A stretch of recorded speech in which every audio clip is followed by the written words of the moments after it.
사역자들이, 설교자들이 또 아주 소홀하게 여기는 부분이기도 해요. 왜냐하면 교회 안에 들어와 있는 사람들은 모두 다 크리스찬이다라고 생각을 하고 있기 때문에 그래요.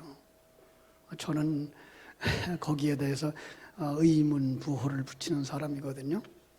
왜냐하면 그들이 아직도 여전히 종교에 빠져 있을 수 있기 때문에 그래요. 여러분, 종교가 무엇입니까? 종교가 무엇일까요? 이 학습 그림 백과라고 하는 책에서 보니까 종교는 사람이 자신의 경험이나 능력으로 설명할 수 없는 초월적 힘을, 초월적인 힘을 믿고 의지함으로써 마음의 안정과 평화를 얻고자 하는 것이다. 이렇게 말을 했어요. 구글 사전에서는요, 초월적인 절대자, 여기까지 갔더라고요. 초월적인 절대자에 대한 믿음이 바로 신앙이다. 그랬어요. 위키백과라고 하는 책에서는요, 아예 종교를 한자로 쓰면서 이 종자를 마루종자죠. 그래서 지붕 꼭대기, 그 지붕 마루를 이야기하는 거죠. 그래서 가르침에 가장 으뜸이 되어지는 것, 이런 말로 썼어요. 그러면서 거기서 이 종자를 설명을 했는데 굉장히 중요한 얘기들을 했더라고요. 그래서 이건 바로 제사의 용어다. 제사적 용어다. 제사적 용어고, 이것은 피가 흐르는 것을 상징하고 여기에 있는 건 양을 상징한다. 이렇게 얘기를 했더라고요. 그래서 이 보일 시자를 써놓은 것은 종교적 용어로서 그 위에 바쳐진 희생의 제물을 차려놓은 제단의 모양을 본뜬 글씨다. 이렇게 얘기했어요. 저는 제 신학의 바탕이 루이스 볼코프의 신학이기 때문에 그 루이스 볼코프는 어떻게 정의를 했을까? 종교라고 하는 것을 어떻게 정의했을까? 종교는 사람이 만든 거.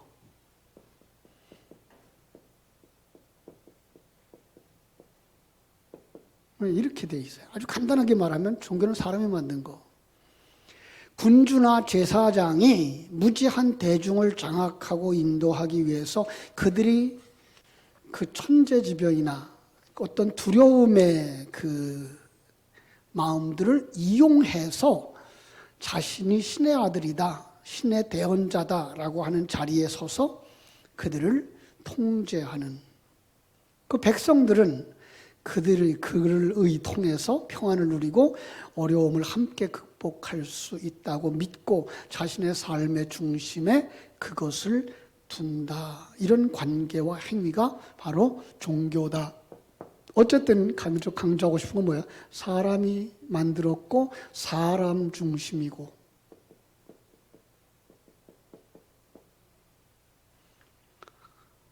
자, 그렇다면 루이스 볼코프라고 하는 사람은 기독교란 어떤 것일까라고 어떻게 설명을 했을 거예요? 여러분, 저는 지금 종교와 기독교를 이렇게 대조하면서 사람이 만든 것, 그럼 기독교는 누가 만든 거예요? 그렇죠? 하나님이 만든 거죠. 하나님이 만든 것. 그죠? 하나님은 어떻게 교회를 만들어요? 어떻게 종교단체를 만들어요? 여기서 나온 게 이제 계시예요. 그래서 계시에 의하여서 이루어진 종교, 이것이 바로 기독교다. 여러분, 그래서 계시로 말미암아서 뭘 가르쳐 줄까요? 계시를 통해서 신앙의 대상, 그죠? 신앙의 대상이 무엇인지, 어떻게 경배할 건지, 그리고 나는 누군지, 알게 해주는 게 바로 계시를 통해서다. 여러분, 계시 그러면 우리 공부하시는 우리 신학을 공부하시는 분들은 또 생각할 수 있어요. 두 가지로 나눌 수 있죠. 일반 계시와 특별 계시. 그 다음에 자연 계시와 초자연 계시. 우리 전도사님들 한번 시험 볼까요? 몇 점 나올까요? 여러분, 일반 계시는 뭐고 자연 계시는 뭘 것 같아요? 이걸 사람들이 헷갈리더라고요. 일반 계시는요, 하나님의 존재에 대하여서, 그 다음에 인간이 누군지, 인간의 존재에 대하여서 계시를 하고 있는 게 일반 계시. 특별 계시는 아주 쉽게 말해서 구원 계시. 예. 그러니까 특별 계시는 구원 계시인 거예요. 그럼 자연 계시는 뭐일까요? 이 세상적이고 일반적이고 자연적인 것을 통해서 계시해 주고 있는 게 자연 계시. 자연 계시 속에도 뭐가 있을 수 있어요? 자연 계시 속에는 사실은 구원 계시는 없어요. 거의 다 일반 계시만 있을 수 있어요. 그런데 우리는요, 그 자연 계시 속에서도 간혹 뭘 볼 수 있어요? 구원 계시를 볼 수 있어요. 그리고 계시의 방법이 초자연적인 방법일 때 우리는 거기서 이걸 갖다 초자연 계시다라고 하는 거예요. 계시의 방법이 자연적이냐 초자연적이냐를 따라서 보고 있는 거고요. 이 구원의 범위를 가지고서 얘기할 때 그는 일반 계시와 특별 계시로 나눌 수 보면 되죠. 예, 그래요. 자, 그렇다면 우리가 신앙의 가장 핵심으로 삼고 있는 성경은 일반 계시일까요? 특별 계시일까요? 성경은 특별 계시예요.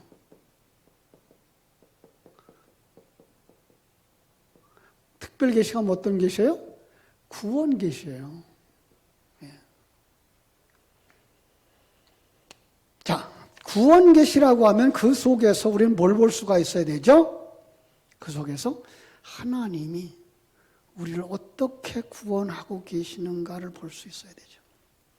그래서 여러분들이 신학을 정리하기 전에 먼저 기독교와 종교를 먼저 구분을 해 놓아야만 나중에 우리가 지금 기독교 신앙을 가지고 있는 게 아니라 일반 종교적인 색채로 채워져 있는 생활을 하고 있구나 이럴 수 있어요. 예수님이 이 땅에 오셨을 때 유대인들은 어떤 사람들이었죠? 굉장히 하나님을 잘 섬긴다고 생각을 했어요. 그런데 예수님은 그들을 책망했어요. 왜 그랬을까요? 기독교의 복음에 들어가지 못하고 일반 종교로 흘러버렸기 때문에 그래요. 그럼 일반 종교의 중심이 뭐라 그랬어요? 나예요, 나. 사람 중심이고 나 중심이에요. 나를 위하여서 절대적 신이 필요한 거예요. 나를 위해서 초자연적인 능력이 필요한 거예요. 뭔가 같아요? 요술램프를 가지고 있는 알라딘처럼 살아가고 싶은 거죠. 여러분, 거기에 요술램프에서 나오고 있는 지니가 주인이에요? 알라딘이 주인이에요? 알라딘이 주인이에요. 그죠? 그게 뭐예요? 종교예요. 그럼 하나님이 계시해 주신 그 계시 속에서 우리가 볼 때 우리는 하나님의 존재를 알고 인간의 존재를 알고 그리고 인간이 죄인인 것을 알면서 그 죄인을 구원하시는 하나님의 그 구원 속에서 볼 때 우리는 우리의 신앙의 중심은 누구예요? 하나님이에요. 그리고 하나님의 뜻이 중요한 거예요. 하나님의 계획이 중요한 거예요. 하나님의 일하심이 중요한 거죠. 그죠? 이렇게 한번 정리를 해두고 오늘 이야기로 들어가면은요.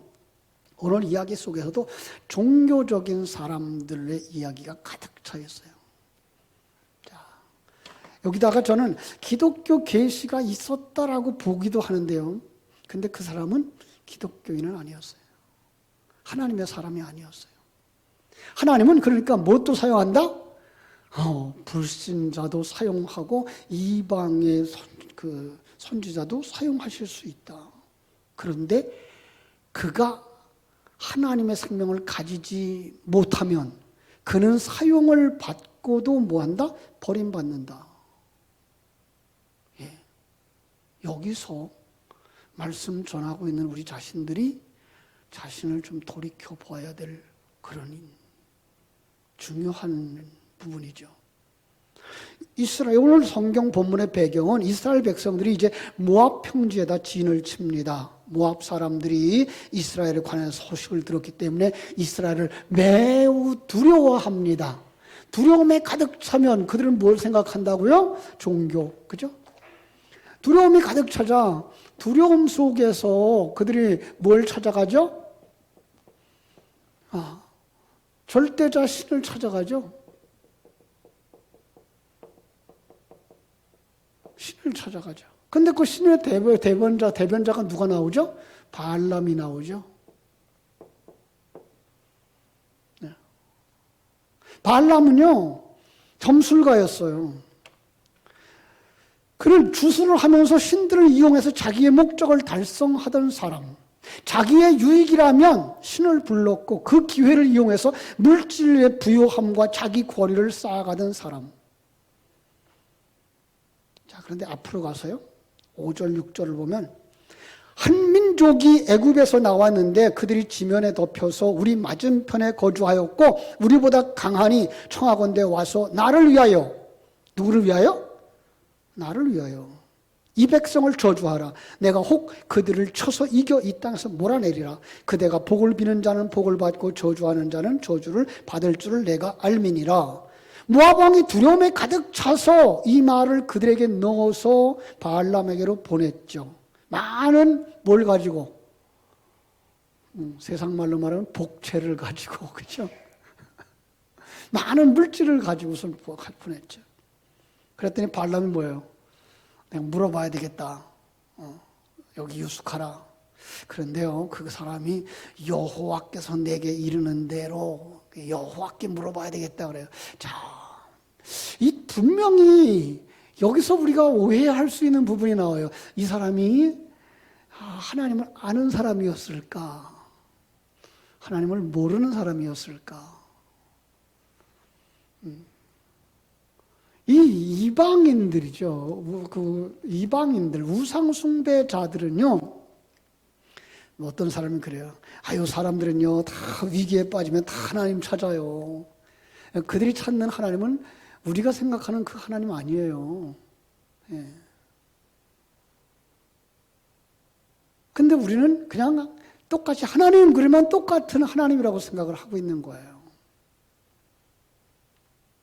이 성경 속에 아주 중요한 얘기를 하고 있는 거예요. 십계명에서 첫 번째, 나 외에 너를 구원할 다른 신은 없다.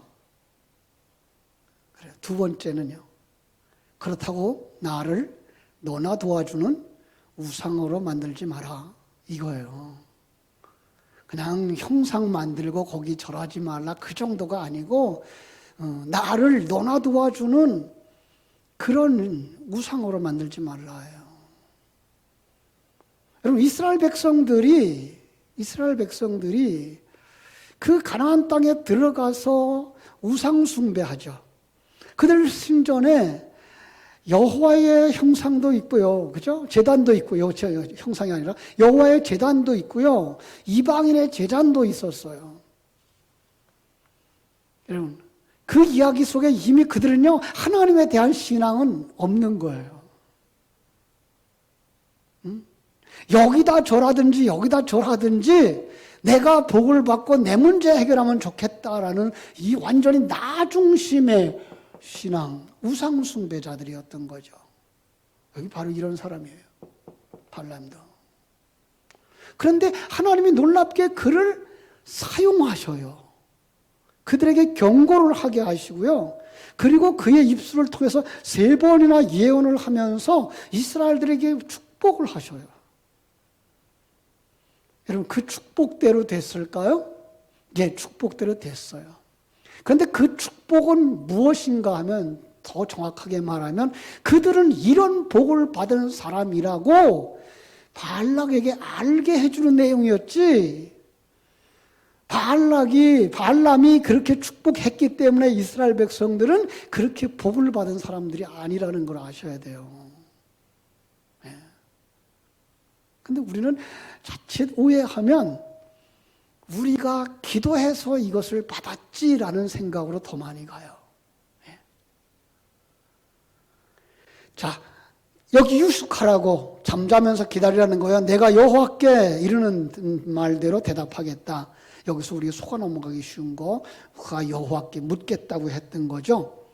그런데 여호수아 13장 22절에 보면요, 여호수아 13장 22절에 보면 이 사람이 술사예요. 점술가라는 얘기예요. 예, 하나님의 사람이 아닌 이방인의 점술가, 혼합 종교에 빠진 사람들, 예, 그들도 유대인의 신 여호와라는 명칭을 알았을 것이라고 보는 학자들도 있어요. 그런데 더 중요한 건 그들은 금방 얘기한 것처럼 최고의 신이라고 생각하는 이름을 다 불렀던 거죠. 그죠? 그런데 더 놀라운 건 하나님은 그런 자들도 계시의 도구로 사용한다. 여러분, 그런 사람들을 통해서 계시의 도구로 사용했을 때에 그 듣는 사람들은 구원을 받을 수 있을까요? 없을까요? 구원에 이를 수도 있어요. 여러분, 가룟 유다를 그렇게 썼잖아요. 그죠? 가룟 유다는 천국에 못 들어갔어요. 구원받은 자가 아니에요. 그런데 제자 훈련을 할 때 둘씩 짝지어 보냈을 때 그가 가지고 나갔던 메시지, 그와 함께했던 성령의 역사로 말미암아 복음은 전파되어졌다고요. 그래서 우리는요, 정말 내가 하나님 앞에 부름받은 자인가? 우리는 점검을 해봐야 돼요. 내가 하나님의 생명을 가진 사람인가? 하나님 생명 가진 사람답게 사는가? 그죠? 그런데 12절에 보니까 하나님이 뭐라고 말씀하세요? 이스라엘을 저주하지 마라. 그들은 복을 받은 자들이다. 이 발람이 얼마나 놀랐을까요? 하나님은 어떤 분인지 몰라요. 그래서 발락의 신하들에게 이제 그 들은 말을 가지고서 얘기해요. 발락의 집 은금을 다 준다고 할지라도 나는 하나님의 말씀에 더하지도 덜하지도 못하겠다. 예. 그런데 불구하고 그들이 가지고 온 그 은금 보화가 너무나 탐이 나는 거죠. 그래서 그들 또 머물게 하고 다시 하나님께 물어보자 이래요. 20절 하나님께서 어떻게 해요? 함께 가라 그래요. 그런데 가는데 내가 이르는 말만 해라 이렇게 하죠. 자, 하나님은 이러한 발람의 행동에 진노하셨어요. 그리고 직접 발람의 길을 가로막기 위해서 나타나시죠. 여러분, 하나님은 정말 사랑하는 자들에게 형통함만 주시고 원하는 걸 다 주시는 것으로만 인도하지는 않아요. 오늘 우리가 오해하는 것이 있어요. 하나님이 복 주셨다라는 말과 하나님이 그를 형통케 하셨다고 하는 말이, 우리는 우리가 원하는 대로 잘 가고 있고 부유해지고 있을 때, 출세하고 있을 때라고만 생각을 하고 있어요. 그런데 창세기 39장에 가보면은 요셉이 보디발의 집에 팔려서, 그죠? 그 집 가정의 총무노릇을 했는데 하나님이 그를 형통케 하셨더라 그래요.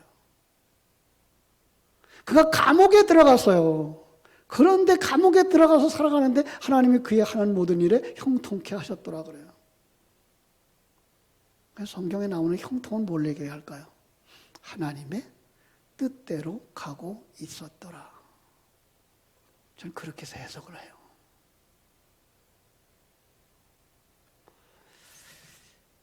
여러분, 우리는요, 중요한 진로와 길을 결정할 때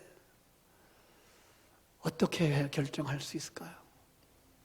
우리 성경에서 기도하면 응답하시고 물어보면 대답하시는 것, 이런 응답 때문에 하나님의 뜻을 그렇게 찾으려고 하는 사람들이 많아요. 그래서 하나님의 뜻을 아는 방법이라는 책이 상당히 많아요. 이 사람하고 결혼하는 거 하나님 뜻일까요? 아닐까요? 이 직장에 가는 거 하나님 뜻일까요? 아닐까요? 그거 물어보려고 그래요. 하나님 대답하실까요? 안 하실까요? 안 하시는 게 정상이에요. 대답을 듣는 사람이 있어요. 예, 이게 굉장히 위험한 사람이에요, 사실은요. 예. 그런데 그걸 우리의 믿음으로 결정하도록 하나님은 우리의 믿음을 키워주시고 믿음에 불을 붙이시는 분이지, 야, 너 동쪽으로 가라, 서쪽으로 가라, 그 일 하지 마라, 이 일을 해. 그쪽에 가서 이사 가지 말고 이쪽에 이사 가라, 이 집 사라 하고 그렇게 말씀하시는 하나님은 아니에요. 근데 이런 말을 보면서 하나님이 꼭 이렇게 인도하실 거야 라고 생각하고 그렇게 해주기를 밤새도록 기도하는 사람들이 있어요. 아니요. 하나님은 당신의 믿음으로 결정하기를 원하십니다. 네. 그 일은 잘 된다는 하는 말만이 아니라 그 결정을 통해서 하나님은 당신의 믿음이 키워주시기도 하시고 믿음을 바로잡아 주시기도 하시는 일을 하기 때문에 그래요. 그래서 돈과 명예를 우선시하는 것은 아무것도 아니다라는 얘기, 아주 유명한 고등학교의 교훈이 갑자기 생각나더라고요. 경남 거창고등학교. 크리스찬 학교예요. 그런데 취업 10계명이 있어요. 그들을 위해서 취업을 할 때 10계명 다 적어드리지는 않을게요. 다 얘기는 하지 않는데 몇 가지만 얘기할게요. 첫 번째, 뭐라고 되어져 있는가 하면은 월급이 적은 쪽을 택해라. 세상 사람들하고 전혀 다르죠, 그죠? 두 번째로 뭐라 그랬는가 하면은요, 내가 원하는 곳이 아니라 나를 필요로 하는 곳을 택하라. 세 번째는 승진의 기회가 거의 없는 곳으로 택하라. 10가지를 적어놨어요. 한번 인터넷에 들어가서 찾아보세요. 거창고등학교에서, 그래서 우리 포리교회에서 진정한 진리의 용사들이 태어나기를 소망합니다. 자, 이제 그가 욕심이 나서 나귀를 타고 갑니다. 그들과 같이 갑니다. 그런데 나귀가 또 멈춘 거예요. 뭘 봤어요? 여호와께서 사자를 보내서 길을 막는 걸 본 거예요. 깜짝 놀라서 밭으로 들어가는 거예요. 나귀가 보는 걸 누구 못 봐요? 발람은 보지 못하는 거예요. 영문도 모른 채 다시 길을 돌이키려고 채찍질합니다. 이번엔 포도원 사이 좁은 길로. 거기서도 사자를 보자. 이제 어떨 줄 모르고선 벽에다가 몸을 비비니까 이 바알람이 다리가 아파. 그래서 내려와서는 바알람을 채찍으로 때리는 거죠. 그랬더니 바알람이, 저기 나귀가 입을 열어서 얘기해. 내가 당신에게 무슨 일을 했기에 나를 이렇게 3번씩이나 때리는가? 바알람이 하는 말. 이놈아, 네가 내 말을 듣지 않아서 그렇지. 내 손에 칼이 있었으면 넌 죽었어. 나귀가 말합니다. 내가 언제 당신에게 이같이 버릇없는 행동을 한 적이 있었어? 그때 하나님이 바알람의 눈을 열어 보게 하자. 뭐가 보여요? 하나님의 사자가 칼을 빼들고 길에 선 것이 보여요. 황급히 나귀에서 내려서 땅에 엎드려요. 하나님 말씀하십니다. 너는 어찌하여 네 나귀를 이같이 대하였느냐? 보라, 내가 앞에서 네 길이 악함으로 내가 너를 막았어. 그죠? 나귀가 나를 보고 이같이 돌이켜 내 앞을 피하였다. 피하지 않았으면 넌 이미 죽었어. 나귀만 살았어. 그리고 35절에서 가라. 그런데 너는 내가 이르는 말만 하라. 이 발람이 두려움에 순종을 합니다. 그래서 발락이 저주해달라고 요구를 하는데 저주를 하고 있는 게 아니라 그들을, 이스라엘 백성들을 축복합니다. 축복하는 건 그 복이 그들에게 임하였다는 것. 아까 아니라 그랬어요? 그들은 이와 같은 복을 받은 사람들이다. 예. 그 얘기를 하고 있는 거예요. 나중에 이제 한번 성경을 보세요. 23장에 보면 첫 번째 예언이 나오고요. 그 두 번째 예언 13절부터 23장 13절부터 나오고요. 27절부터 세 번째 예언이 나오고요. 그리고 24장 10절부터 마지막 예언이 나와요. 이스라엘을 크게 축복하는 거죠. 여러분, 하나님은 자기 백성들을 이렇게 복 주시는 거예요. 이렇게 지키시는 거예요. 그죠?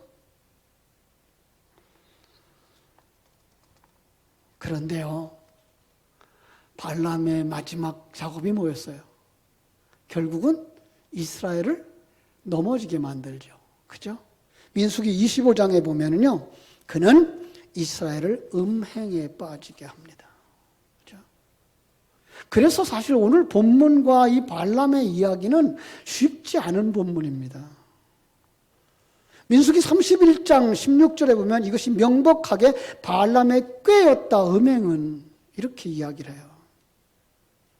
여호와를 부르며 여호와께 들으며 심지어 여호와의 신이 그에게 임하여 점수를 행할 필요가 없었으나 그가 부르는 신은 그가 부르는 섬기는 신이죠. 바알이며 음란한 신이었다. 여러분, 이 교묘함이라고 하는 것은요, 계시록에 말하는 교회의 타락도 이렇다라고 얘기를 해요. 교회가 배도해서 도를 배반해서 음료가 든 배도의 포도잔을 취하는 것과 흡사하다. 계시록 2장 14절에요. 그러나 내게 두어 가지 책망할 것이 있나니 거기 내게 발람의 교훈을 지키는 자들이 있도다. 발람이 발락을 가르쳐 이스라엘 자손 앞에 걸림돌을 놓아 우상의 제물을 먹게 하였고 또 행음하게 하였느니라. 사도 요한이 지적한 것처럼 바알 신앙과, 그죠?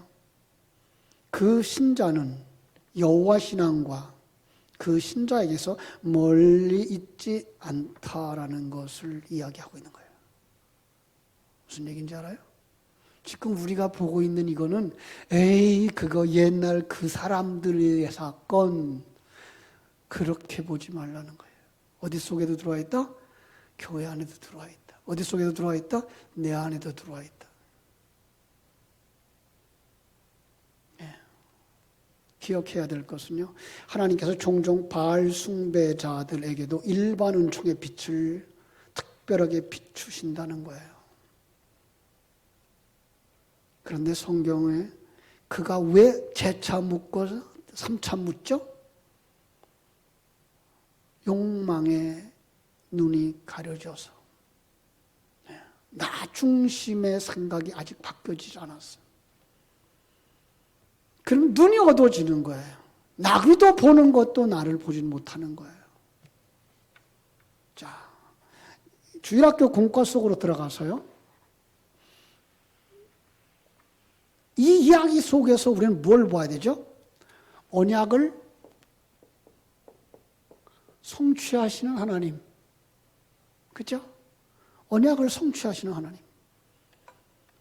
본문에 보면은 하나님의 언약이 성취되어져요. 그러니까 하나님을 알라라고 하는 이야기 속에서 가장 중요한 건 뭐예요? 하나님은 약속을 실행하시는 하나님. 제가 요절 하나 가르쳐 드릴게요. 민수기 23장 19절. 신실하신 하나님에 대한 메시지인데요. 23장 19절. 아주 제가 제자 훈련 초창기에 쫓아다니면서 암송했던 구절이에요. 하나님은 사람이 아니시니 거짓말하지 않으시고 인생이 아니시니 후회가 없으시도다. 어찌 그 말씀하신 바를 행하지 아니시며 하신 말씀을 실행하지 않으시랴. 옛날 성경은 조금 달랐어요. 그죠? 거짓말하지 아니하시고를 시건치 아니하시고 이렇게 얘기했죠. 하나님은 사람이 아니시니 거짓말하지 않으세요. 인생이 아니시니 후회가 없으시다. 어찌 그 말씀하신 바를 행치 아니하시며 하신 말씀을 실행치 않으시려. 하나님은 반드시 실행하시는데 뭘 실행하셔요? 언약을 실행하셔요. 그 언약은 뭘까요? 언약은 뭘까요? 하나님의 큰 계획이죠. 그죠? 자, 그 큰 계획이 성경 속에서는 어떻게 성취되어지는 그림으로 그리죠? 아브라함에게 약속했던 언약이 어디에서 이루어져요? 출애굽으로 이루어지잖아요. 그죠? 그런데요, 창세기의 언약이 사실은 여호수아 24장까지 가서 완성되어져요. 요셉의 장례 속에 들어가 있는 구원을 그려주고 있거든요. 그죠? 그러니까 우리는 약속하신 그 하나님이 반드시 그 계획을 이루시는 분이라는 걸 알아야 되죠. 더 정확한 건 뭘 알죠? 하나님을 알죠. 하나님을 알자는 거죠. 그죠? 하나님을 알려면 어떻게 돼야 돼요? 거듭나야 되죠. 그래서 두 번째로 생각하는 것이 뭔가 하면 일반 종교에 빠진, 첫 번째가 언약을 성취하시는 하나님, 일반 종교에 빠진 사람들,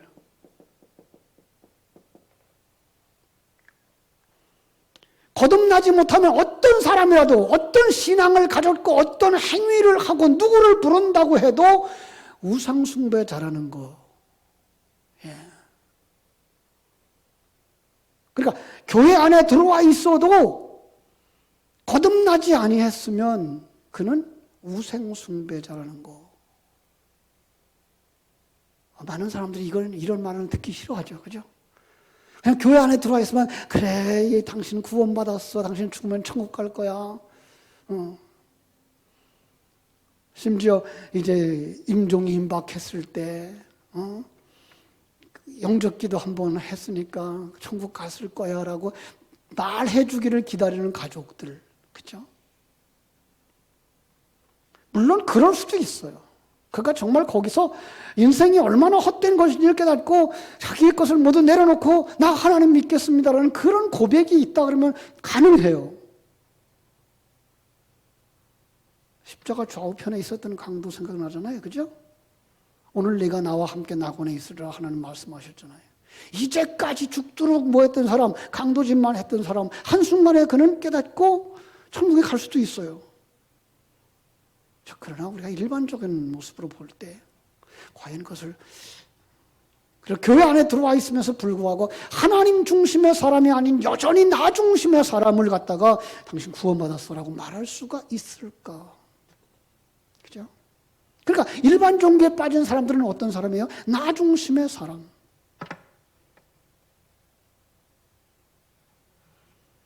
가룟 유다와 같은 사람. 그죠? 하나님과의 만남, 예수님과의 만남, 예수님의 메시지, 예수님의 능력도 누구를 위해서 사용해요? 나를 위해서 쓰는 거예요. 가룟 유다처럼. 오늘날도 이런 교인들 있겠죠. 이런 목사도 있겠죠. 교주. 그죠? 대표적으로 그렇게 특출나게 말할 수 있는 건데 실상은 일반 목사들도 얼마든지 그럴 수 있어요. 그죠? 그래서 나는 그런 사람이 아닌가를 자기 성찰을 할 필요가 있는 거죠. 여기서 묵상할 하나님의 사람. 어떤 사람이 하나님의 사람일까? 그죠? 당신이 하나님의 사람이기를 원한다면 어떻게 해야 될까? 첫 번째로 하나님을 알라. 그죠? 하나님을 아는 지식이 없으면 망하는 거예요.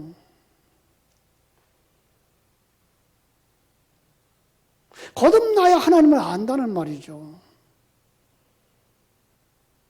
여러분, 바울 사도 유대인의 율법으로 털어도 먼지 안 나는 사람.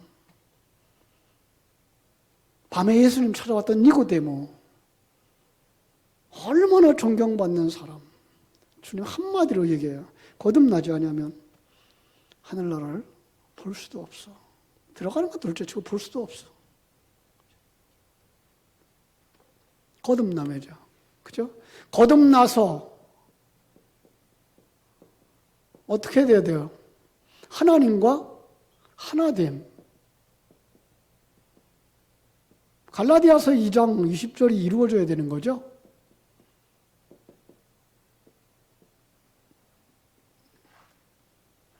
내가 사는 게 그리스도여야 되는 거죠. 그죠?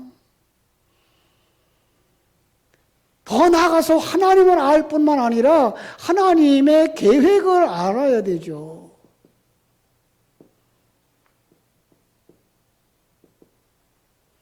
정말 예수 그리스도의 사람이라면, 당신이 정말 하나님을 알기를 원하고 하나님과 함께 동행하기를 원한다면 하나님의 그 계획을 알라. 성경 전체를 보는 눈이 열려야 돼요. 그래서 성경 읽어야 되죠. 그리고 조금 가르쳐야 되는 그런 입장에 있는 분들한테 요구하는 건 조직신학적인 항목을 따라서 성경을 정리할 필요가 있어요.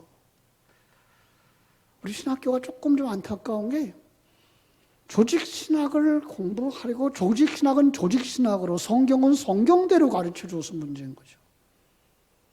조직신학을 기초를 가지고 그 조직신학을 가지고 성경 속에 들어가서 헤쳐줬어야지 더 정확하게 볼 수가 있는데 성경을 보면서 이게 어느 부분에 대한 이야기를 우리가 찾아낼 수 있겠구나 신학적으로.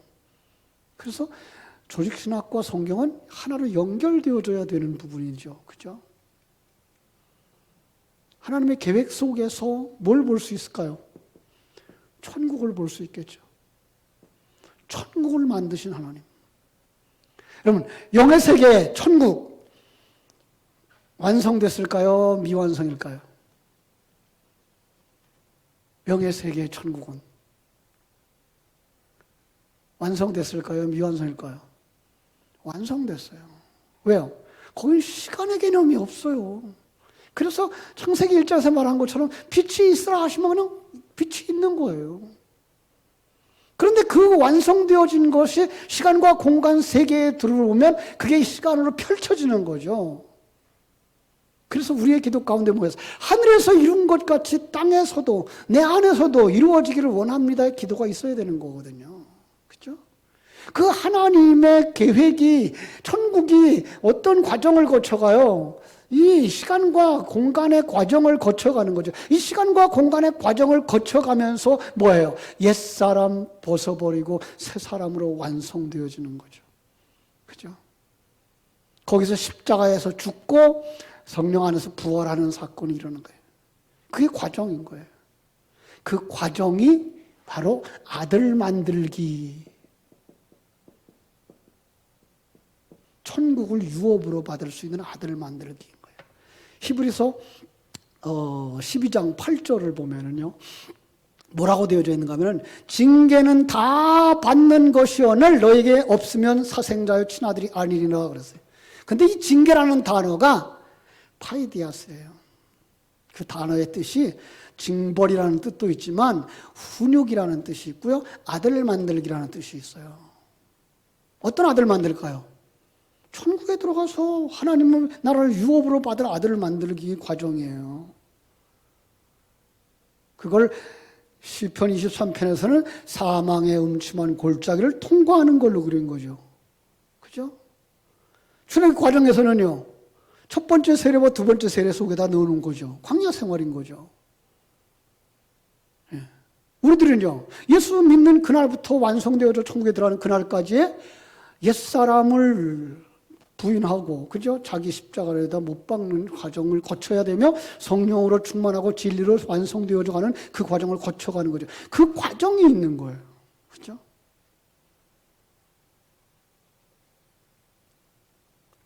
이것을 믿고 확신하고 갈라디아서 2장 20절의 삶을 사는 사람, 그 사람은 범사에 감사할 수 있고요. 평강을 누릴 수 있고요. 그리고 천국을 소망하면서 하나님 허락하신 환경을 누리는 사람들이죠. 바로 여러분들이 그런 사람들이 되어지기를 주님의 이름으로 축원합니다. 그 계획은 오늘 제목처럼 반드시 성취시켜 주실 줄로 믿습니다. 기도하겠습니다. 아버지 우리 하나님, 크신 은혜와 사랑을 감사하고 감사합니다. 하나님을 알자라고 말씀하시는 2월 달에 우리 주일학교 그리고 우리 구역 또 가정 예배의 귀한 주제 속에서 발람과 발락 그 과정 속에 일어나는 사건을 통해서 종교적인 사람들의 모습들을 보며 이건 아니고 정말 바른 신앙의 사람은 이런 사람이야 오늘 가르쳐 주시니 감사합니다. 거듭난 사람들, 하나님을 아는 사람들, 하나님의 큰 계획을 알고 하나님이 그 과정을 통하여서 우리를 만들어가고 계시다는 사실을 알기에 하나님이 허락하신 환경 속에서 하나님과 함께 승리의 길을 걸어갈 수 있고 평강의 길을 걸어갈 수 있고 소망의 길을 걸어갈 수 있는 복된 성도들이 다 되게 하여 주시옵소서. 주님께서 큰 은혜로 채우셔서 저희들이 정녕 종교 생활에 빠진 자들이 아니라 바른 신앙의 삶, 내가 그리스도와 함께 십자가에 못 박히고 그리스도가 내 안에서 사는 삶을 살아낼 수 있는 사람들이 되게 하여 주시옵소서. 예수님 거룩하신 이름으로 기도하옵나이다. 아멘.